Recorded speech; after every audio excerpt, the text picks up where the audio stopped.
Hazrat Abu Sa'id Khudri radiyallahu anhu reports, Allah's Apostle sallallahu alaihi wasallam would retire to mosque during the middle 10 days of Ramadan.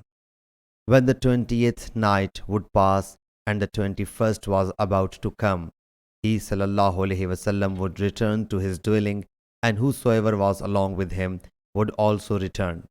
Once he sallallahu alaihi wasallam stayed even during that night, 21st, on which he sallallahu alaihi wasallam would return. Giving the sermon, he sallallahu alaihi wasallam commanded the people what Allah Jalla Jalaluhu pleased. Then he sallallahu alaihi wasallam said, I used to retire to mosque during these 10 days, but it dawned on me that I should retire to the mosque during the last 10 days.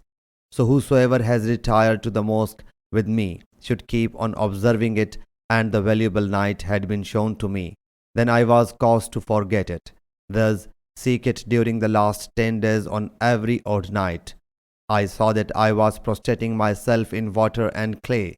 That night, the sky became cloudy and it rained. So on the 21st night, the mosque started leaking from the spot where the Prophet ﷺ would perform the prayer.